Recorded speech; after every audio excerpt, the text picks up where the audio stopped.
It's time now for Edmund O'Brien as... Johnny Dollar. Hello, Dollar. This is Carter down at Tri-State Insurance. Yeah, I've heard of it. How are you, Bill? Fair. Listen, we have a vice president down here who has an idiot cousin selling insurance for us in New York City. Well, he's done it again. Did you call me for advice or sympathy? He just sold a $15,000 policy covering a pair of antique pistols for the trip from here to a buyer in Boston. Well, some of those old weapons are worth it. Well, these must be. That's why I want you to see that they get there. According to this Leonard Bonney, who brought the pistols this far from England, somebody tried twice to steal them. That we learned after he bought the policy. Will you take the job? Okay, Bill. And when can I talk to this Bonnie? He's at the doctor's, but he'll be back in my office in an hour. Doctor's? Yeah. The last time the thugs jumped him, they put a knife through his arm.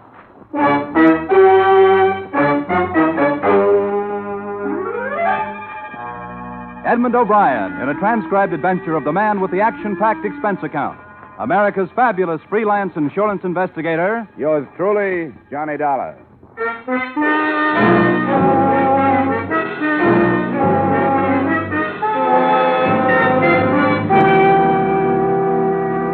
Expense account submitted by Special Investigator Johnny Dollar to Home Office Tri-State Insurance Company, Hartford, Connecticut. Attention, William Carter. The following is an accounting of my expenditures during assignment on the Queen Anne pistol matter.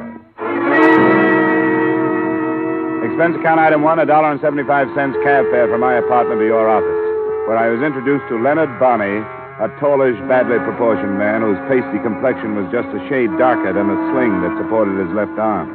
Well, it's a pleasure, Mr. Dollar, a pleasure. Thanks. You've had a pretty rough go of it. That's right. And it's the truth that I'm glad to see somebody else taking the responsibility. You might tell Mr. Dollar about these attacks on you. Oh, yeah, I'd be happy to, Mr. Carter. The first time was in Liverpool before I boarded ship to come across. They came out from between two buildings near the wharf, 3 of them. They handed me a whack on the bean, and that's the truth. And before they could lay another hand on me, I raced off. Did you have the pistols with you? Oh, no. And I didn't have them in New York when another gang attacked me. They almost killed me with that knife. The pistols are here, Dollar. Would you like to see them? Yeah, I would. Here, I'll open the case. The box he opened was leather-bound and satin-lined. 2 pistols nestled in it, graceful flintlocks with 10-inch forged barrels, upon which were engraved a coronet and a name so faint that I couldn't make it out. They're from the 18th century. They're worth £10,000 as a collector's item. Where do they go? Oh, to an antique gun shop at 272 Medford Street in Boston. The proprietor's name is Arthur Worthing. He's a British chap. He wears spectacles. You'll recognize him. Will you be coming with me? Me? I don't think no. I've had enough. I'll stay here and wait word from Mr. Carter that the pistols have got there safe. Oh, no. I've had enough.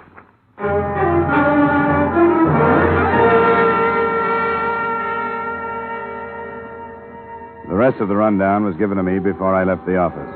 Leonard Bonney had been hired as a messenger by the seller in London, who had explained the value of the guns, but had not mentioned any potential danger of attempted theft. With that information and the pistol case tucked into a corner of my luggage, I made arrangements to leave. Expense account item 2, $9.75 airfare and incidental expenses between Hartford and Boston.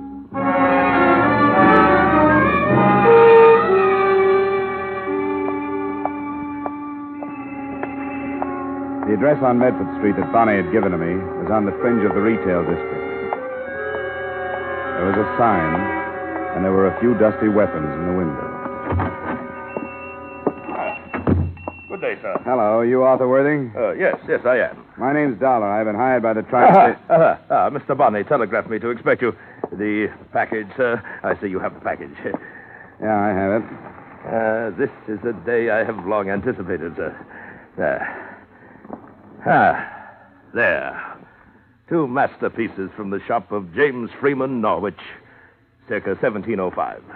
Sir, are you a fancier of arms? Nothing antique. Oh, that's a pity, sir, a pity. Fascinating study.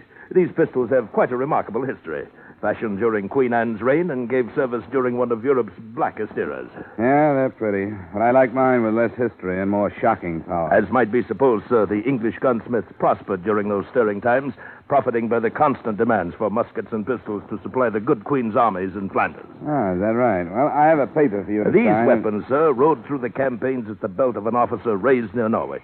And if the truth were known, sir, more than one murder has been committed not only by them, but because of them. Tell me, sir, were you followed? Not that I know of.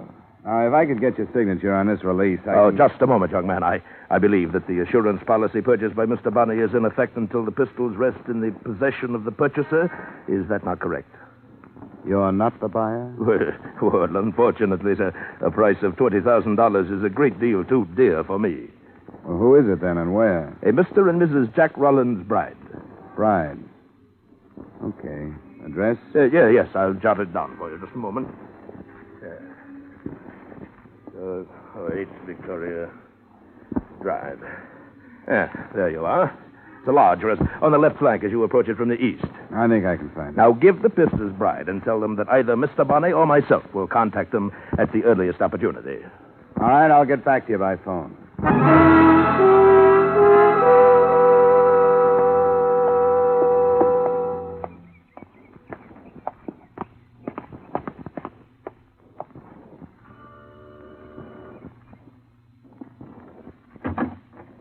Good afternoon, sir. I have a package to deliver to either Mr. or Mrs. Bride. Are they at home? Yes, sir. I'll take it to them. Well, my instructions are to give it to them personally. Who is it, Dean? A gentleman with a parcel for you, madam. A parcel? My name is Dollar. Are you Mrs. Bride? Yes. Well, here are your pistols for Mr. Worthing. But come in. Mr. Worthing, I don't understand. Well, maybe your husband knows about it. Yes, perhaps that's... Oh! Oh, no! Madam! What's the matter? You can't. You can't. What's the matter, Mrs. Bride? Well, good heavens, Estelle, what's the trouble? Who is this man? What's it? Oh. Take Mrs. Bride to her room, Dean. No, Jack. I want to know. What does it mean, Jack? What does it mean? Be quiet, Estelle. I'll take care of this. Come along, Mrs. Bride. I'll help you to your room and get you a bromide. Now, what do you want? No, I don't want anything but your signature on this paper, acknowledging your receipt of the pistols described therein. You'll get no signature from me. Here, let me see that. Hey, watch it, will you? Leonard Bonney. He's here in America. That's what he said his name was. I brought the pistols from Hartford to a man named Arthur Worthing. He sent me to you. Who's Arthur Worthing? I took it that you knew one another. He's a dealer in antique weapons. Yes, of course. Get out of here. Take this fake form and take your pistols. Go back to your Mr. Worthing.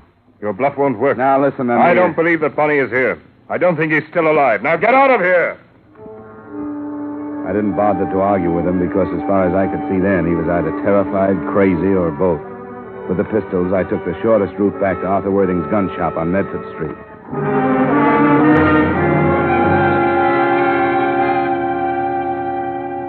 I should have saved myself the anger I'd built up to let go at Worthing. The place was not only locked, it was empty of antique weapons. And Arthur Worthing's sign had been replaced in the window by another which read, Office or Store for Rent. Inquire number 13 Groves Building. I decided not to.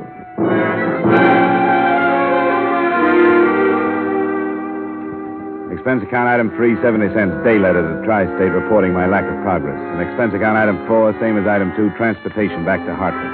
My phone was ringing when I unlocked the door of my apartment at 10 that night.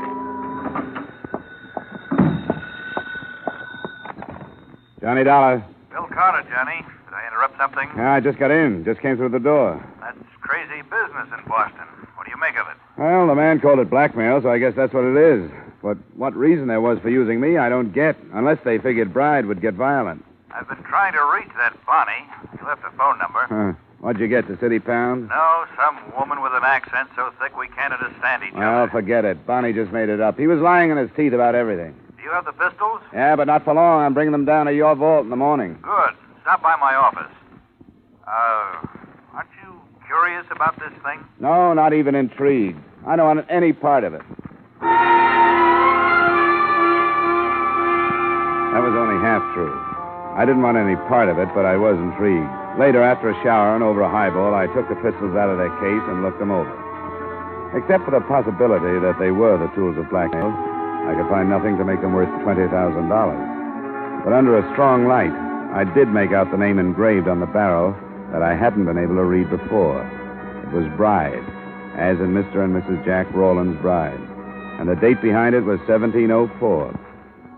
I wondered what there was about something out of the 18th century that could send a 20th century woman into hysterics.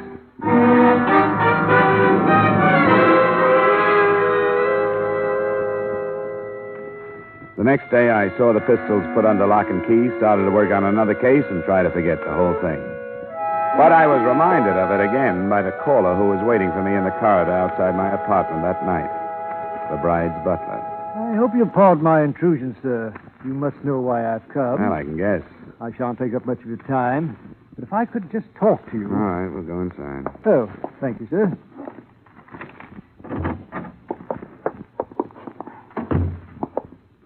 Sit down.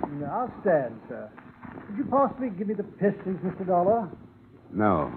But why not, sir? Well, the main reason is I don't have them. Bride didn't seem to want them when I tried to give them to him. Oh, but he did, sir. If he'd balked at putting his signature on the form which described them, it would have become an admission that he had received them. What's he afraid of? I couldn't say, sir. He told me that he wouldn't be able to answer for the consequences if I failed to bring them back. What does that mean? Mr. Bride is a very violent and sudden man.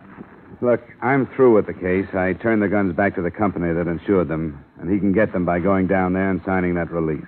I beg of you, sir, get them tomorrow morning and give them to me. I can't. Possibly because they aren't there. It felt like a beastie. Then I got a look at the vial in his hand and the needle. His expressionless face watching me became diffused and was streaked with flashes of red. I tried to reach for the face, but it swirled away and out of sight. I took one stumbling step after it. That was the best I could do.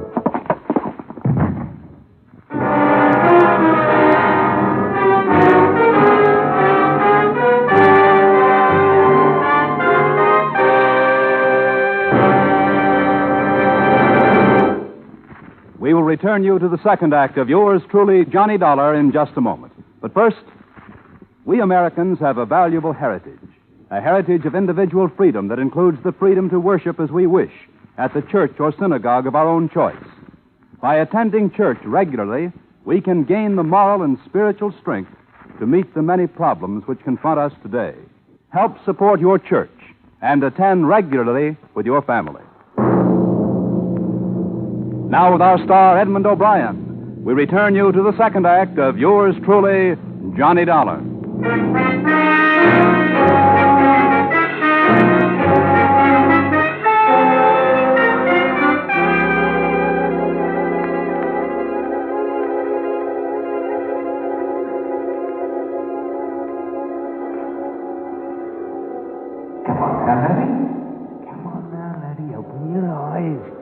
You can do it now. You can do it. Yeah, you feel that? You can feel that all right, can't you?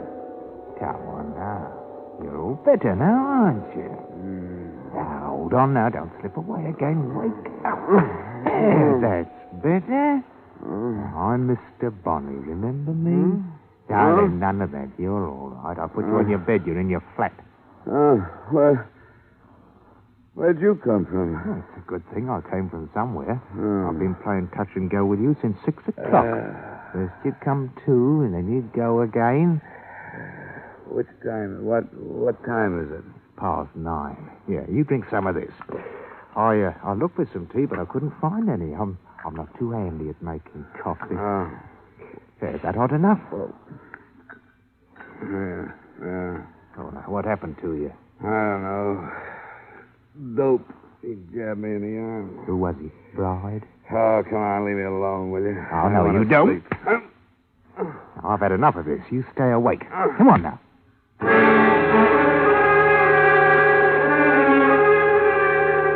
That treatment went on for another 45 minutes. That and the coffee. From the bed, I could see that my apartment had been torn to pieces. I was too sick to be angry about it. And when I could sit up and put my feet on the floor, I realized without surprise that Bonnie's arm was no longer in a sling. In fact, there was a Webley automatic in his hand. Oh, that. Well, the surgeon said I wouldn't need the sling anymore. Oh, you are a lying... Now, stand up now. Come on. Did he get those pistols? Who? Bride. Whoever it was tore up your flat looking for them. No, he didn't get them. And you aren't going to get them either. Oh, yeah, now, you got an head on your shoulders. You use it. Where are they? You'll have to do more than wave that automatic around to get them. They're in a vault downtown. What do you want? A share for yourself? Look, it was your idea to insure those things. Bride wouldn't receive them, and the company wants to protect them until he does. You must have known that. Why did you insure them? Well, it was Worthing's plan. I told him it was too tricky. You're in a fine mess now. I've got to take you to him. Why? I can't do anything. Don't you ask so many questions. You just come along.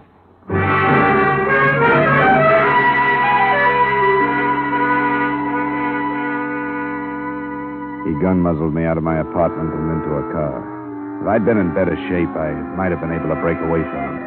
But with my system still full of dope, I didn't have either the will or the energy for a try.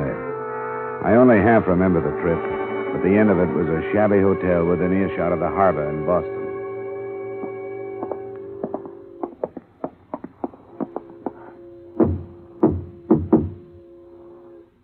It's Bonnie. I've brought Mr. Dollar. Capital, Bonnie. Capital. Come in. Hey, you're white as a ghost, Mr. Dollar. Are you ill? Yeah, and you don't help. They put a needle into him trying to get the pistol. Oh, what a pity. What a pity. Sit down, sir. Sit down, please, by all means. Did they get them? Well, he says no, and if he's telling the truth, we're in a mess. In a mess, Bonnie. He says the pistols are locked up at the insurance company in Hartford. Well, now, is that the truth? I don't see why that should be hard to believe. Now, what do you say to that? I told you it wouldn't work. You and your complicated plans. Now we've lost the whole thing. Nonsense, Bonnie, nonsense. Why, actually, the pistols are of no consequence whatsoever. Well, they were important right enough in London when we talked about coming here with them. Of course they were, Bonnie, but now they've served their purpose. The brides have seen them. You have spoken to them on the phone. It only remains for you to collect the money. The end of the past, Bonnie. Well, I think we need them. Well, Mr. Dollar, it suddenly occurs to me that I have spilled the beans, as you, Yank, so quaintly put it. I've told you the truth. I don't want to know the truth. Why don't you keep quiet, Worthing? That's a good idea. Until I get out of here anyway. Bonnie, stop him. Look, I have no place in this. Just leave me alone. Bonnie, stop him, or everything is lost. All right, me bucko, come on back. God, get away from me. Come on.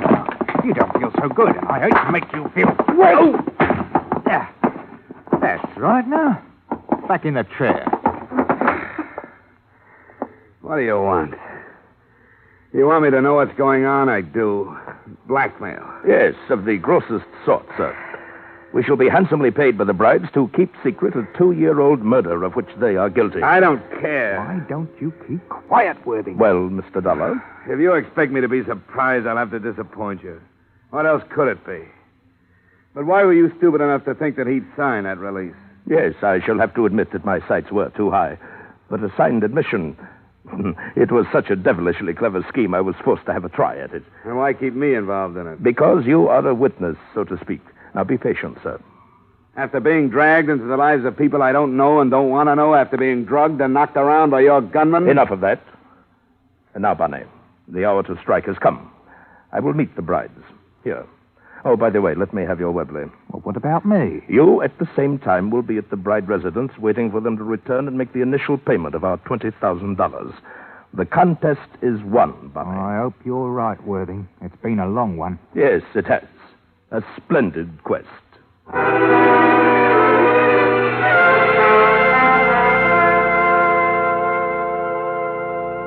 He made a phone call to the brides, and Bonnie left.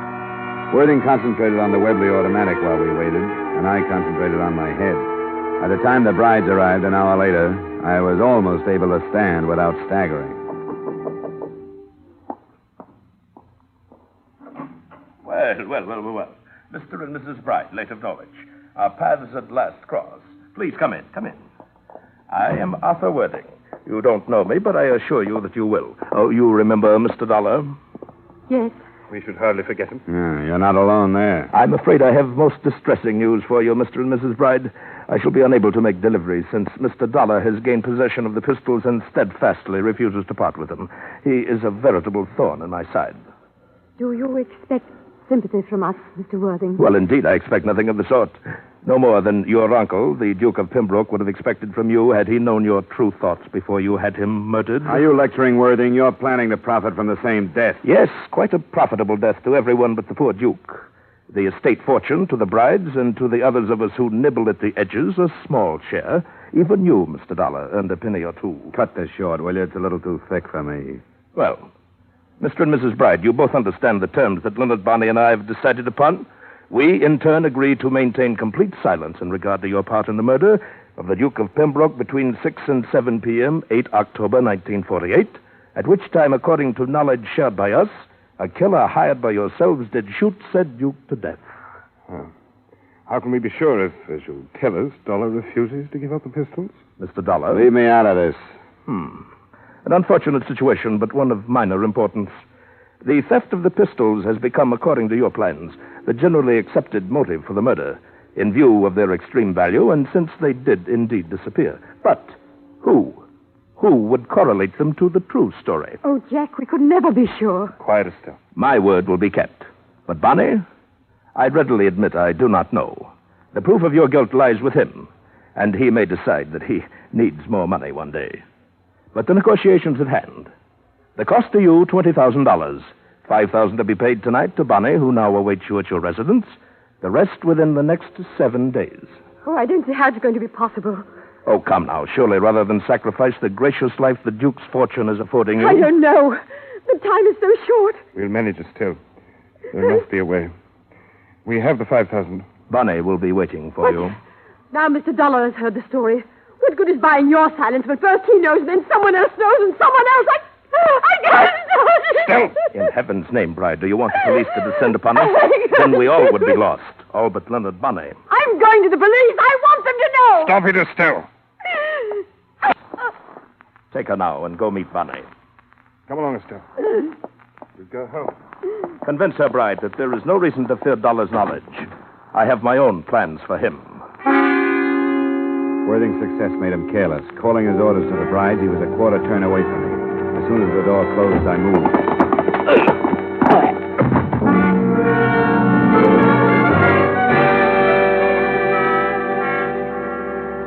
As far as I was concerned, it was a toss-up between being a good citizen and phoning the police or using my head and leaving. I decided on a compromise, an anonymous report. I leaned over him to double-check his name and started through his pockets. His inside coat pocket gave me a week-old receipt for the weapons with which he dressed up his phony gun shop. His wallet held some money, but no identification. I patted his side coat pockets. They were cluttered with the usual men's debris and nothing else. But I patted the empty pockets again, and down at the bottom of the right one, I felt a thin, rectangular object. It was inside the coat lining. I got my fingers into the seam and ripped. The object was a card set into a plate of transparent plastic. It said, Arthur T. Worthing, Inspector, C.I.D., Scotland Yard. Oh, the devil.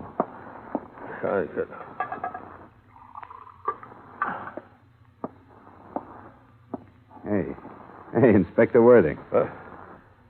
I say that was rather... Here, try some of this. Thank you.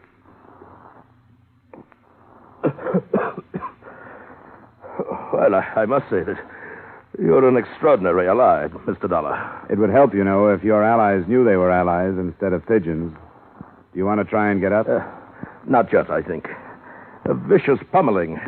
But more about that later. Suffice it to say that I've been posing as a blackmailer for so long that I scarcely know what I am myself. I couldn't shed my disguise in front of you until the final details were arranged. What is this approach of yours? Approach, sir. This crazy scheme. Here, come on, take my hand. Oh, thank you. Not crazy, sir. Intricate, perhaps, but I did obtain a confession, didn't I? With you as a witness. During the investigation in England, no effort was enough to swerve the brides from their story of their murder. I had to turn criminal to meet them on a common level and gain the truth. And did you have in mind stopping the brides before they commit another murder or after? That's an odd question, sir. Oh, no, not since this is making sense. Not since you baited Bride with the idea that Bonnie was the only one that could prove them guilty of murder. Impeccable truth, Mr. Dollar, since it was Bonnie they hired to commit their crime. If the brides were apprehended at the scene immediately after they had murdered that miserable little cutthroat Leonard Bonney, well, then, they'd be hard-pressed to find a valid reason for not confessing to the original murder of the Duke, would they not now? I think you softened the wife up to the point where she'd spill. Yes, by Jove, I believe you've hit the nail squarely on the head. We'll phone the police to go there. I think you hit the same nail on the head when you palled up with Bonnie and talked him into coming over here with blackmail in mind. Yes, you're right. This has been a personal matter. The Duke of Pembroke was my friend. As I said, nothing could be done in England, so here I am. Unofficially, of course. I suggest now that I phone the police, don't you?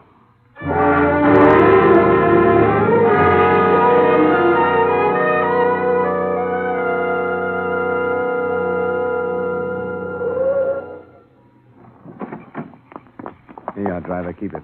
Thank you, sir. And good night, you. Good night, young man. Well, no sign of the police, Dollar. They'll arrive quietly. We'd better get up to the house. We dropped our cab a few yards down from the bride address. When we got there, we took the driveway. There was a light in a room I'd spotted the last time I was there, a library. We angled off toward it, but before we reached it, a look I tossed over my shoulder stopped me. Behind us in the street, I could see a swarm of uniformed figures slipping silently toward us. They were close, but not close enough.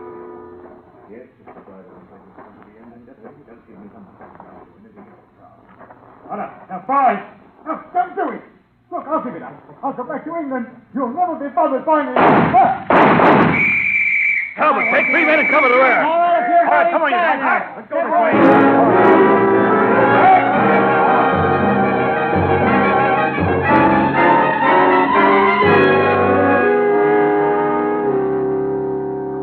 The inspector got what he wanted, the murder of the gunman Bonney and the arrest of the brides. Justice is supposed to move in straight, formal lines. When that kind misfires, I guess it's cricket to go devious. He brought a victim as well as a motive clear across the Atlantic to set up the playoff scene. Expense account item 5, same as number 2, transportation back to Hartford. Item 6, miscellaneous. You'll have to admit I deserve something for what I went through. $150. Expense account total, $365.35. Yours truly, Johnny Dollar.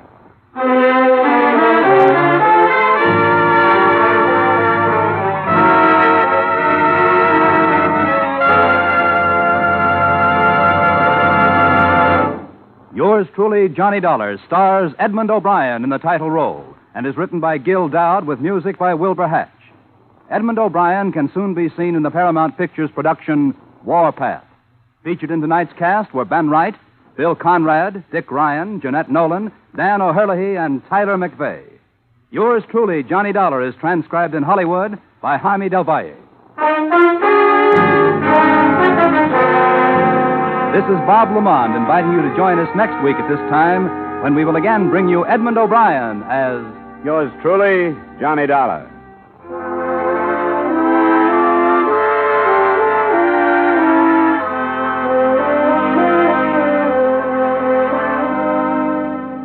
Every Saturday night, Americans from coast to coast play Sing It Again. Do you? Well, if you don't know the fun and excitement you're missing.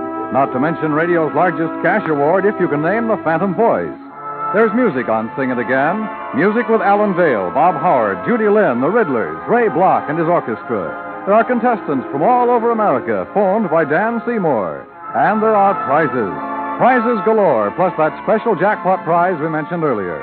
So stay at home. Play at home on Saturday nights when over many of these same CBS stations, Dan Seymour says it's Sing It Again. Stay tuned now for Von Monroe's Caravan, which follows immediately on most of these same CBS stations.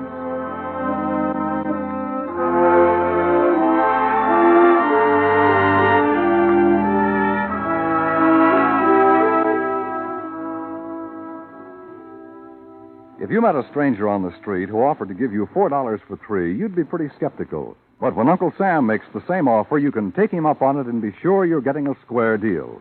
By investing your money in United States savings bonds, you'll get that extra dollar profit when the bonds mature. Buy your bonds through the payroll savings plan where you work or the bond-a-month plan where you bank. This is CBS, the Columbia Broadcasting System.